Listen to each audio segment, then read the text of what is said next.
I pretty much turned negative to a positive. Though my mom went to prison when I was 3, right? And my brother caught a life sentence before I started doing, like, that's what made me get on stage. That's something drastic happened.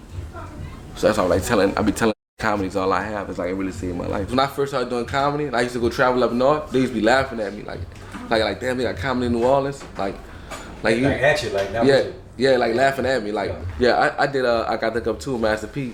That shit was trash. I'm keep it real, you heard me. Oh, you said you was in it? Yeah, I was in I Got the Cup too. You saw the, did you see it? Did you see it? I didn't. I started watching it. Did you watch it? Keep it real, bro. Keep it real, it's alright. I started watching it and I stopped. That shit trash. Yeah, that's what I got. That's P, dog. Come on, Master, bro. I ain't lying, that shit was trash.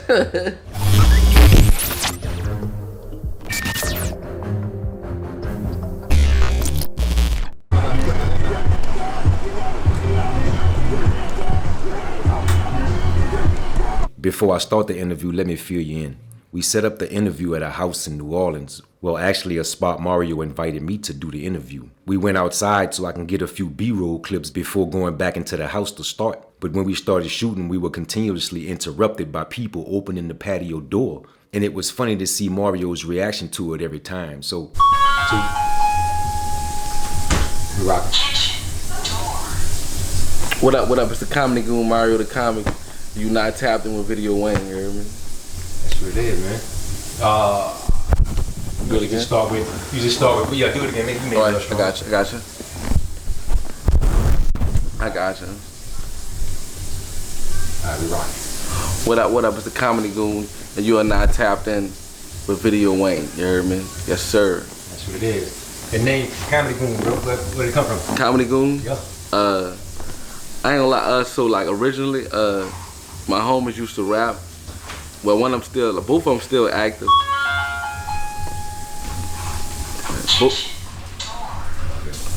of them still active. You feel me? Both of them still active. Bonk and De Niro, out the 5th wall. I'm out the 6th wall for Domain. So Bonk and De Niro used to rap, and they had a group called the Goons. And I used to do like a lot of promo and street team work with them.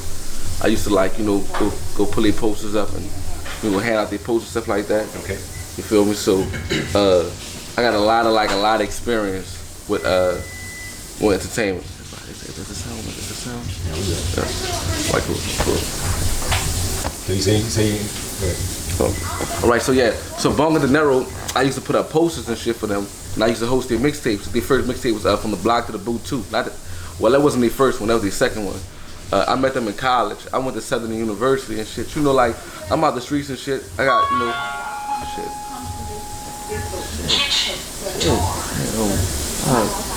Yeah. We're coming over here. Shit. Hold on, wait. Oh, it's the door, huh? Wait, okay. Listen, y'all just don't. I should keep it cracked. Well, I should keep it cracked. You can't crack it? I'm gonna leave it open. You can't crack it? You can't, like, you gotta close all the way. All right, I'm gonna just leave it open. You gotta leave it all the way open as long as you don't close all the way. All right. That's good. Yeah, that's good. Thank you. Oh, so Bonga and De Niro, they used to rap, Fee brother or whatever. So I had like an early experience with them, early running with them. You know, as far as like just seeing how because they was on a move heavy. They was doing a lot. So I used to run with them a lot. And one day Bonga just came up with a name. He called me Funny Goon. You know, I've been known for comedy since I've been small.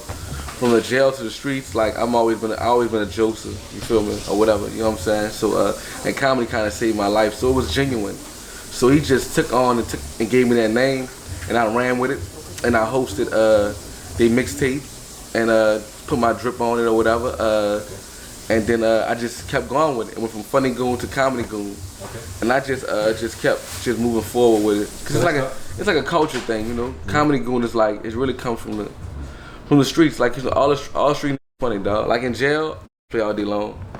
The funniest dudes in jail, stuff like that. So it's like, man, it's pretty much for every cat that love comedy, that love to be funny, but really can't show their emotions because they're in the streets.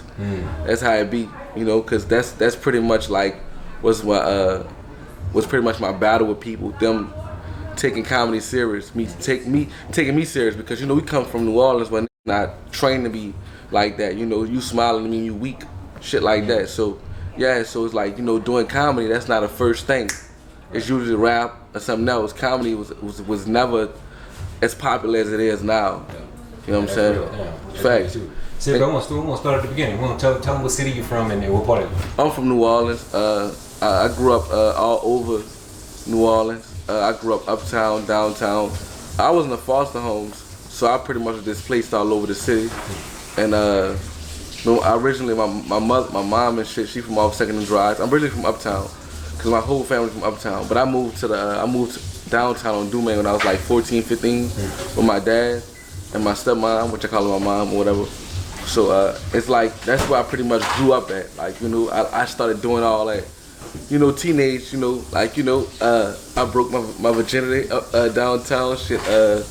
I got shot up downtown. I went to jail downtown, so like. You say you got shot up? Yeah, I got shot 6 times. Can you talk about that? That's cool. Yeah, I got shot 6 times. I was in high school though.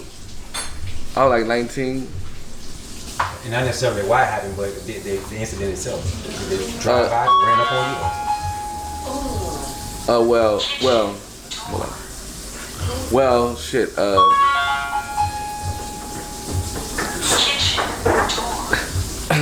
Well, it was no drive-by, like shit, you know. I was outside doing shit. I think it was like, that kind of, let's just say my life, because I was headed down a bad path.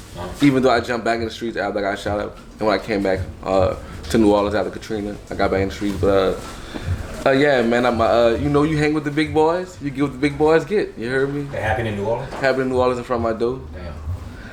It was after a football game, and I was outside, you know, doing my little 1-2.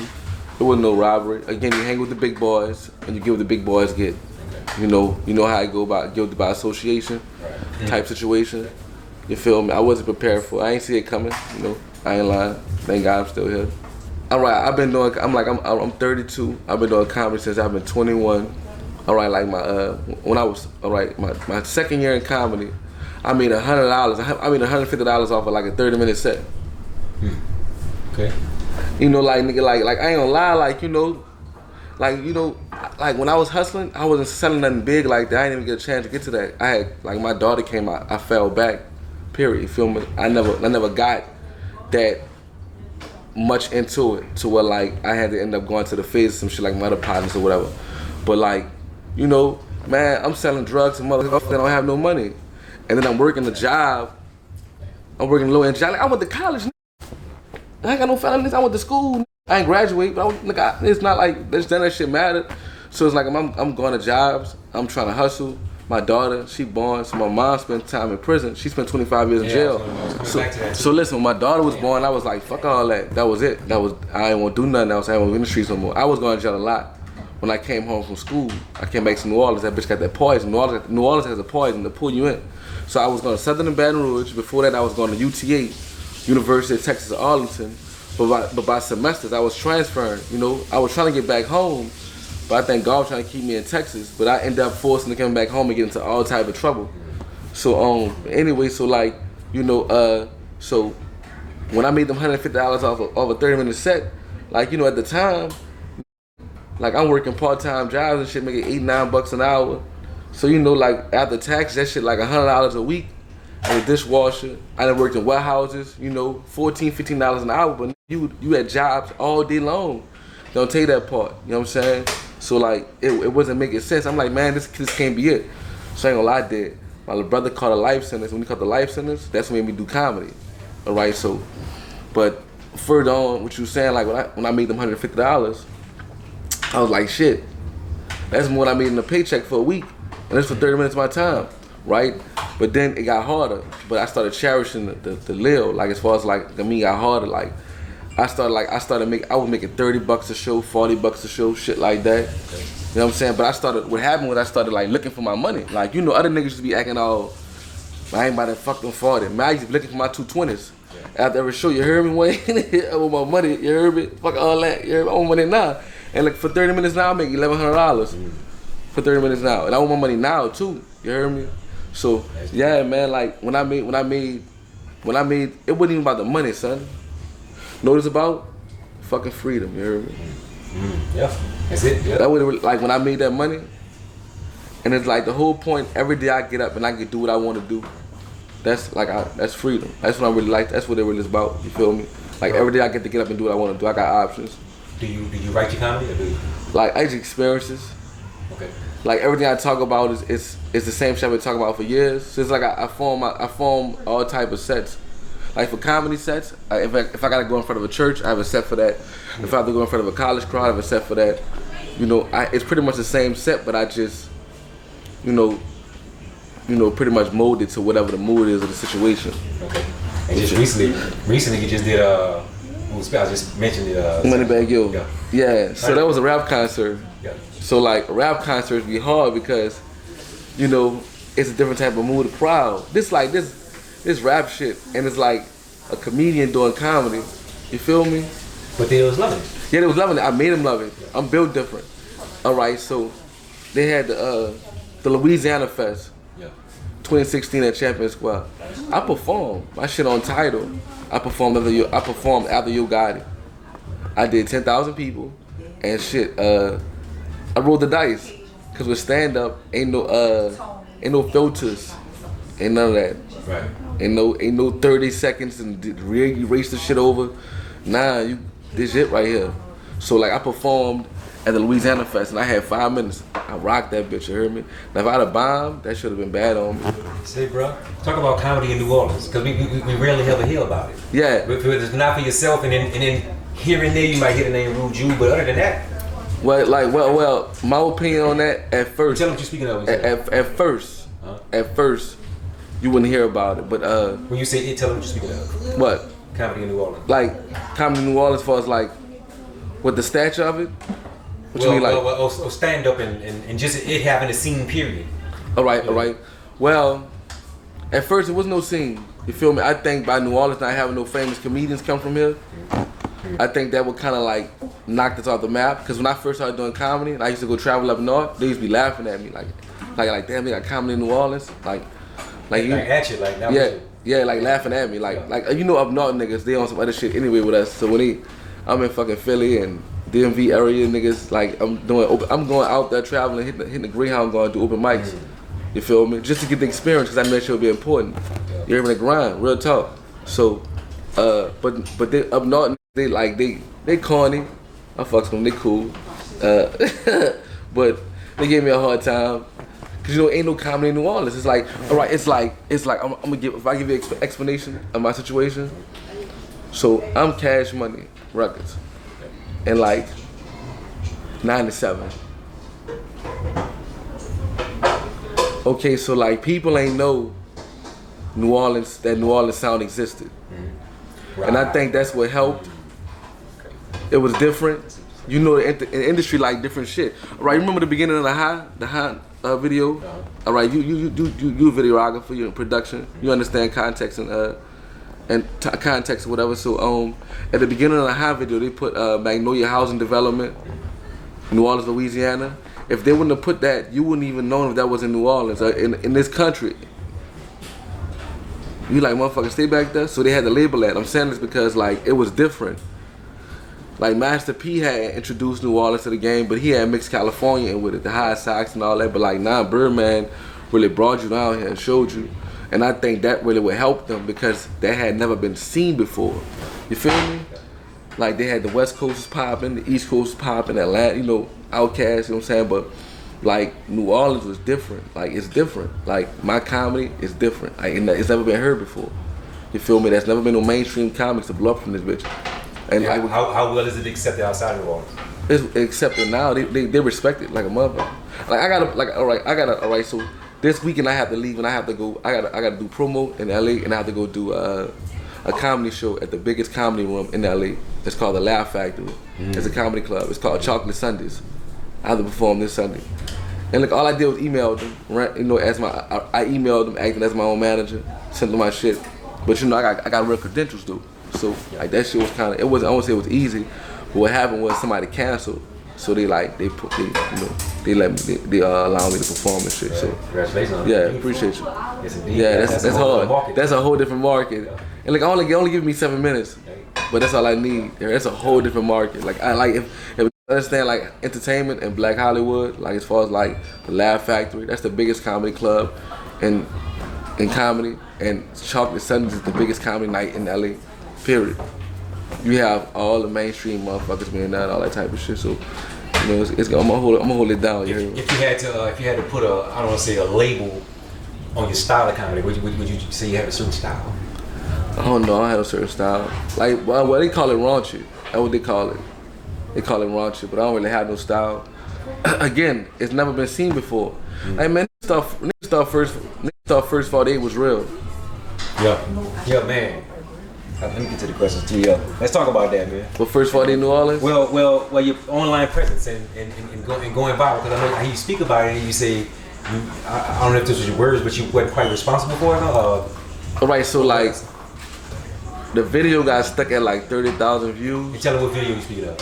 First 48 New Orleans got stuck at first 48 got stuck at 30,000 views, and I ain't even gonna lie, I can't stand that video. It's one of the last videos I thought I'd go viral. So we did a video. So this is how I go. Whenever I get tired of a joke, I will retire it and do a skit about it, so to make sure they won't steal my joke, but they still end up stealing it. That's how in my way of my own insurance to my content, my own trademark. After I'm done with the joke on stage, I take it to the skit. So that's what happened with First 48 New Orleans. It was a stand-up joke. Then we did a skit, and we did a skit way before First 48 New Orleans started premiering down here. Okay. And then when First 48 New Orleans started premiering, I had posted it, super posted it, it hit. Some way, somehow, like, I don't know what happened that's when Vine was available. Man, shit, like the next day I woke up, I saw myself for like 2 weeks straight. It was aggravating though, because I was on the outside looking in, because the video took off without me. Like, oh, there's a curse to going viral. When you say that, mean was it someone else's video? Nah, it's a curse to going viral. Okay. Let me tell you why. Having a hit record is different from going viral, right? Okay. Having a hit movie is different from having a viral video. This is what I'm saying. So like, when you go viral, that moment, viral mean that moment, baby. Like that, whatever that is, whatever the part of the song they like, that's the only thing they gonna know. After that part, it erases mentally. You feel me? A lot of cats that went viral with their music, if you think about it, with their songs, they ain't big as the viral, they ain't big as the amount of viral streaming. You feel me? Because I look at when you say that, I look at one like you able to create classics. With movies, you have classics on viral. They can have somebody else make one better than yours. Exactly, like First 48, same thing. Like, it's a difference. There's no longevity in going viral to me, because Instagram, everybody got access to that shit, so it's really not quality. That's they make you believe that it is. You feel me? But it's really like it's a platform. That's all it is. But like, it's like it'll never. It's two different worlds. Yeah. I tell niggas all the time. Like, you feel me? Like, you can have a bunch of followers and still be broke. Yeah. You heard me? Yeah. I'm telling you this. Like, you feel me? Like, that shit don't mean nothing if you don't know how to monetize. And I ain't talking about on social media. Like, monetize your content, talking about like taking your content and shopping that shit. Like, I'm on Amazon Prime. I got a movie out right now called Trying to Come Up on Amazon Prime. It's doing well. Okay. That's real monetization. Like, Instagram pay me for my content. You feel me? But in comparison to like getting a check from Amazon Prime, that's different. It's more longevity and shit like that. The name of it is Trying to Come Up. Yeah. It was written by Nathaniel Coop. He from the Nightwalk. You know, shot by. Yeah, I'm starving. Yeah. It was shot by the Dog Brothers. Yeah, I did. I got the cup too, Master P. That shit was trash. I'm keep it real. You heard me. Oh, you said you was in it? Yeah, I was in I Got the Cup too. What part did you play? I played. I had a role. I had a small role. I was arguing with my girl and Erica Mena walked past, and I was fussing my girl because I was looking at Erica Mena, the hip hop, loving hip hop chick or whatever. It's like a 10-second role or whatever. It was demoted. I had like a 3-week role. They had me out there for 3 weeks, but they got demoted to 1 week. I don't ask no questions. I let shit go with the move. I ain't really like how it came out though. Is there any other major things that came out that? So the movie I'm with Boosie called The Struggle. The Struggle. It's out already. No, it come out in November. I play a cellmate. It's me, Lil Boosie, a bunch of cats in that movie. You feel me? So how'd you connect with Boosie, bro? He just DM me. Straight up. That's how I get my work. So he saw he liked your work. Man, he been liking my work. That's how it worked for me. That's how whenever I get a mainstream booking or whatever, they just DM me like an email. Like I'm independent. I'm hustling myself, so like he ain't have to go through my management system. He just DM me. He told me what he had for me. Told me the price. Really nothing you can refuse. You feel me? Like he hold it down. Like he ain't like the homies from home. About his business. Yeah, man, he hold it. It's crazy. Like he hold it down. Like he took care. He you know he. So you say y'all started shooting already? It's done. It's done. Okay. Yeah, it comes out in November. It's called My Struggle. It's based on him being in prison, fighting them charges. And what was it like working with him? It was good. It was cool. It was real good. Though. I ain't gonna lie, he about his business. Is he kind of like a boss to where he like serious all the time? Or he... Nah, he's serious about his shit. Okay. Nah, he's serious. He don't play around. Like dude don't play around at all. Gotcha. Cause like he the breadwinner, Yeah. so he gotta keep himself straight minded. Did y'all have moments where you start joining on him or something like that? Yeah, of course. Yeah, okay. Of course. His partners though, they jokes bad, bruh. They start firing my ass up as soon as I come on set. Like yeah, man, it was different experience with Boosie. Like you know, I ain't gonna lie, dog. Like this is an interview, so I'm gonna keep it real. Like so, working with Master P and working with Boosie completely different, and working with Birdman completely different. Like Birdman put me with Benny Boom for 2 days. Benny Boom, Yes. he put me with him for 2 days. You heard me? Okay. And so how'd you connect with Birdman? I mean, you connected with all the major guys. You know? They just like the work. They reach Same. out. Damn. They like the work. Same thing with P. They reach out. Yeah. You feel me? I reach back. I keep it real. I reach back if I like it. I ain't gonna lie. Like I'm thankful, dog. Like I don't be on no unhumble shit. But I'm about my work, man. Quality over quantity. I don't care who they is. I just didn't like how Master P put out there. I got took up too. I just didn't like it. Yeah, cause I don't know, man. You saw the? Did you see it? Did you see it? I didn't. I started watching it. Did you watch it? Keep it real, I bro. didn't. Keep it real. It's I alright. started watching it and I stopped. That shit trash. Yeah, that's what I got. That's P, dog. Come on, Master, bro. I ain't lying. That shit was trash. He paid well. The shit was trash. And how was it working with P? It was pretty good. Yeah, it was good. P fulfilled a lot of knowledge, dog, resources, information. So, like, he a good nigga to learn from. He give out free game all day long. That's why I like being around him. We cool. Feel me? Like, but it's like, not no but when it comes to shit, like, he gotta keep his hands on everything, so. See, bro, all this shit is new to me. So, working with Birdman, what did you do? What you gotta do? I did a video that never came out. Well, I did a video that came out, they took it down. It was called Designer Casket. Okay. I have the only footage left. Okay, we talked about it. Yeah, it's called Designer Casket. It's him and Manny Fresh. Okay. Benny Boom sent me the final copy, so I got it. It's not on YouTube no more, nothing like that. They were supposed to go on tour, Okay. and I still got that video. It was the last video they ever done together. Are we able to play something? Huh? Are we able to play something? Yeah, I got you. I got you. You got that. The video with Juvenile, Willow Boy. Yeah. How's it working with you and Willow? It was good. What was that? All that was done that weekend. The one with Turk, all that. You heard me? Juvenile he always keep. I think I ain't gonna lie. Juvenile stay hitting me up for work to do stuff. He's another dude that got a lot of information on what I'm doing, and he get free game all day long. Like he really OG. Like he really hold it down. I got mad love for Juvie. Juvie is one of the great ones. You know, straight up. You know. He OG over the city, kind of like. Yeah, you feel me? Like kinda. Yeah, man. That dude, he do a lot. You feel me? Like even his presence. You know, even that man been around you is valuable. You know, this is 400 degrees. Yep. History forever. When you 80 years old, that damn back that ass up. Come on, you gonna get your cane. Legendary. You hear me? And I know this nigga. You hear me? I used to grow up watching these niggas like on the box and shit, right? You hear me? Checking these. I used to like that's crazy. Like I used to like these niggas I used to look up to. Not used to. These guys I looked up to growing up, and like I'm working with them. I didn't realize that until after I finished though. That's gotta feel good too. It feel real good, cause that's how I know I'm headed the right direction. Cause I work with all the top upper echelon from New Orleans and that's in New Orleans. From Currency to Birdman to Master P to Lil Wayne, man, I've worked with all of them. You feel me? The mayor, shit, Judge Laurie White.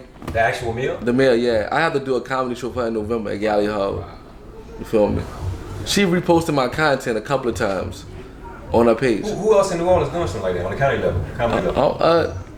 Doing their thing. It's just I do my thing, bro. Because I mean, where I was going with that, is it safe to say that Mario P is comedy when it comes to New Orleans? I mean, if you say if you had to put a face on comedy in New Orleans, is Mario P that face? Man, I ain't lying, dog. I'm good at what I do, and I'm gonna be honest with you, dog. Like New Orleans comedy was doing this thing, but I just took it to the next level. I just put a little bit more light on it.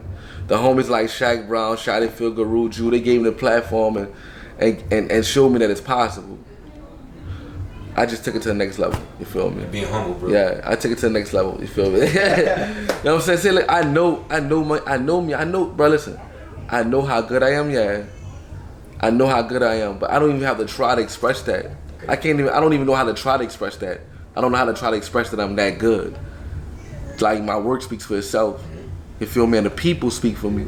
So like, I just carry that.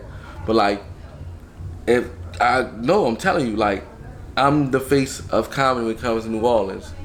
Everybody else, it just falls into my structure. You know, I feel they got, you know, shout out to my dog Rob. You heard me? Shout out to you, dog. It's my dog. Shout out to Corey. You heard me? Shout out to Laugh Derek. Shout out to all the homies. You feel me? But like, when it comes to comedy, I'm the face. You feel me? Because these cats, they doing things. They may specialize or go hard in a certain area. But you talking movies, you talking stand-ups, skits, lines, you talking about videos, everything. All shit. Yeah, I do it to the next level, all of it. I don't just do one thing. Like so it's like. Go ahead, I'm sorry. Nah, go ahead. Because I forgot to mention this though, because I get real passionate about it. Because a movement, sometimes I fuck with a movement as far as his music, not because his lyrics, just because he stay in your face. But you talk about your grind. And if you say you was doing shows for $40. Yeah. You was taking Greyhounds to way on different coasts. So you talk about a passion, you know what I mean? Yeah. I was blinded by that shit, dog. That's how I lost the mother of my kids. I was blinded to my passion, and she wasn't feeling that shit. She was supportive, and she wants the best for me and wanted the best for me, but she didn't want to be a part of that process. Cause the process I took was like the low process, like fuck a job, fuck people. I'ma just hibernate. I'ma just bottle myself up and just focus.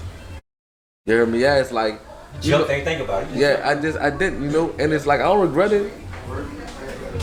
So yeah, can't right now, man. That's yeah. You had mentioned about you said your mom had called 25 years. Yeah. And then your brother had called L. Yeah. Oh shit! What? Can you speak about it? Then they went to jail, man. So. Well, I mean, for like, I don't know, man. Was that just? I mean, I don't want to say that. I mean, but what? I don't know if I That's can say what happened, it's like, listen. What was your surroundings for that type of thing that you know? My mom, my family, like they was really like heavy into the streets. Okay. My mom, especially her. So that's pretty much that's what I was born into.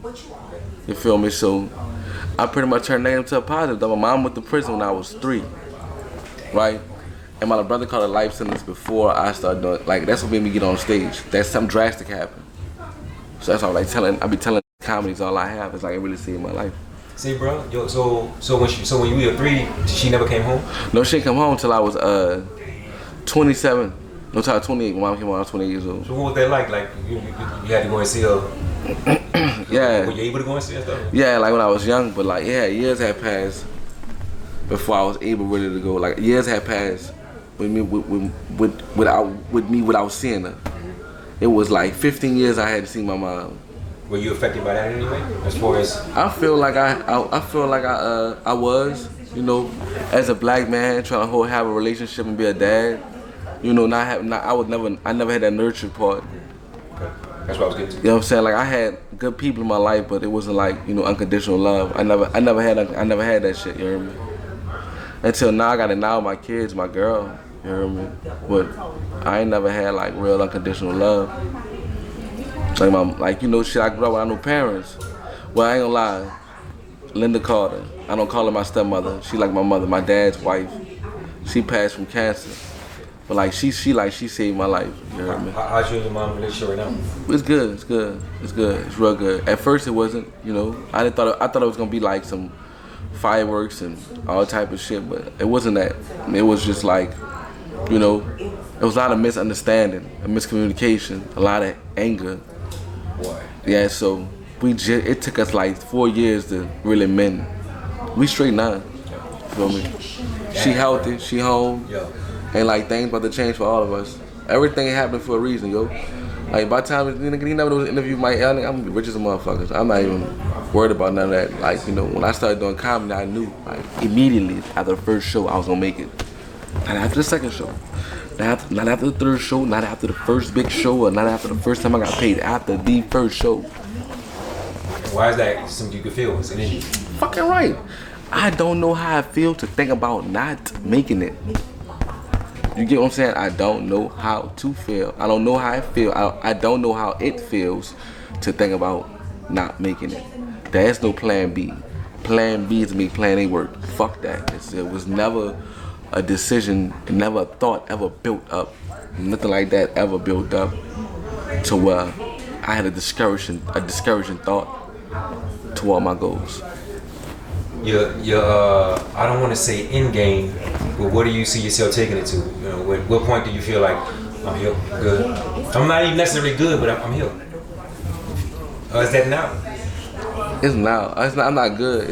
I know it's about to happen. I know it's about to happen. Wayne, you heard me. I know it's about to happen. Like any day now. You feel me? I'm confident about that. I'm not out of reach. I'm not thinking out of reach. I put in a lot of work, and on top of where I'm at, where I did it at, that's what gives me more advantage, more smarts in the shit, because I ain't do it in a comedy ready town. I don't have the business there for me. I had to do all this shit myself, and I didn't let it destroy me. That's how I know I'm gonna make it. And I think where I was going with that question too, do you see yourself, where I say in game, where you see yourself being like a Kevin Hart, or you taking over the... What? Yes, come on, talk about it. That's yeah. Right. What do you? Matter of fact, what do you see yourself in 5 years from now? A multi-millionaire. Real. In 5, I give myself another 2 years. I'll be a multi-millionaire. You feel me? I know the levels, but I just know the value of what I'm doing. I understand what the game's going at, and like what I have to offer. Mm-hmm. Nobody has what I got. So once they get put on blast, everybody will want it, because nobody have what I got. Nobody sound like me. Nobody looks like me. Nobody do what I do. Nobody attack how I attack it. Because it's a million and one me is comics. So I had to pretty much regulate my whole situation to make sure I stuck out from everybody else. So that's why I regulate all my shit. We speak about P-Town mode, because they got a nice little movement, especially with my audience or whatever. Yeah. You guys are tight. That's my dog. Okay. That's my home. Okay. But we speak about he do comedy, but it don't stick out like the rest of the shit. What you mean, like comedy? Yeah, he does comedy, right? His comedy sticks out. Okay. His comedy sticks out to me. I think he should do that more. Yeah, no, I mean his comedy is raw. I like this shit. I'm saying I don't think he, like you saying, I don't think he focused on that more than he. He's not focused on comedy. He don't think he don't look at himself as a comedian. Mo don't embrace the whole comedy thing. His ass is just genuinely funny, and that's how strong he is with the shit. That's not even on purpose. So he don't quite target it to like a career type thing. Nah. He's hustling with it. Nah, it's a hustle. Rap is more passion. But you said you can see it in him. You can see. Oh man, Mo is definitely a comedian, dog. He used to be a rapper. He's a talented guy. I'm not saying he can't rap, but his music trash. Nah, I'm saying like his comedy sticks out more than any of his talents right now. Does he do stand up as well? He can. He don't want to. He done it before. I seen him. He nice. Get on my damn nerve. It's like hosting, but it's more slowed down. He's just not passionate about it, basically. Nah. He is passionate about it with the right people involved. You hear me? You say you had a relationship with BG. No. I grew up grew up around with you. around the area, and just saw a lot of shit that made make sense now. Okay. You know what I mean? Like just seeing how really a real street nigga. Like, you ever met him? Yeah, of course, a bunch of times. Yeah. You know I am. I know he is. Okay. You feel me? What about Soda Slim? Ever met Slim? No, I never met Soda Slim before. Never, ever. It's crazy. I'm from New Orleans, but I just never made it around to meet him. Gotcha. Would have loved to, you know. See, and one thing I want to touch on too, because Mo had mentioned that you had a shot. He had talked about your hand. Yeah. So, you go. Yeah, my hand, I got shot up, so I got shot in my hand trying to block my face. So it's funny. I got like a funny looking ass hand. It's like the Yin Yang twins. I be able to hide my shit. Yin Yang and this thing. I got, you know, when New Orleans gets shot, we turn to crawfish. That's legend has it.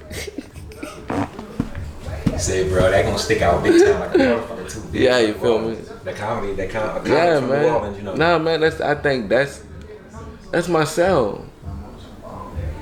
When sound too for one of my flips too. Yeah, when people find out I'm from New Orleans and I do comedy, they be like, damn, they got comedians in New Orleans? I know what We're like a foreign country, bro. Yeah. So, say, bro, with your lifestyle being what it was, like you mentioned how you was born into it. Yeah. At any point that I think you might have mentioned that too. Anything serious enough to the point where you could have got swallowed up by that system as well? Yeah, I got shot up and went to jail. I could have died. Yeah. Could have got a long prison time. Wouldn't be none of this. Yo. You know, not at all. Like, it took my daughter being born for me to be like, I don't want to see another drug or whatever. I don't want to do nothing. I barely wanted to work when I had my daughter. You used to hustle? Yeah, I wasn't elite. I was good enough. Cause I didn't make it good. I didn't make it good. I didn't make myself elite. Like, you can train yourself to do anything. It's not fucking rocket science. I just didn't get that shit a chance like that. That's not what it was so easy for me to do. I just do it when I needed something. Yeah. Okay. But it was hard. That shit hard. You have to be out there all day long. Say, bro, whatever happened to, before we close out, before we get to the last thing, but whatever happened to label signing comedians? You know that? Yeah. Any conversation ever about that between you and you and P? No, nah. They couldn't. I really think that the reason why that never happened because, like, in these situations, like, how can we make money? I don't think they interested in investing and putting the money and budget behind a comedian. You know, back in the days, rappers pretty much would keep comedians paid because they would use them for all their projects. That's what I do. You feel me? Like, the rappers really, you know, like, all the rappers book me to do shit for them. If, you know, from all the rappers, not just New Orleans, a lot of rappers, period, fuck them. So, man, right now, influencers be doing 360 deals. Well, who? Influencers be taking 360 deals. That's a label? Social media influencers. Oh, okay. They take 360, like, you have like independent companies, independent management companies that give a social media influencer like 50, 60K. Yeah. Sign them to a deal. Those are fuck deals, right? Those are not, well, that's my experience with 360 deals. They usually the deals. So pretty much like they can deduct all their money that they, you know, they get a social media manager, they get them a publicist, they get them a manager. You know, they set up the skits, they, you know, book the production studios because a lot of social medias don't know what they be doing past the phone. So somebody that know how to make money off them comes in and helps them make money. And it's like you can't hustle. They can't hustle. Yeah, I know how to hustle. I know how to hustle on that bitch. Herman Wayne, I be getting on. Fuck all that. I don't need nobody to come in for me and do nothing. Nah, I'm my own publicist. I'm my own investor. I'm my own manager.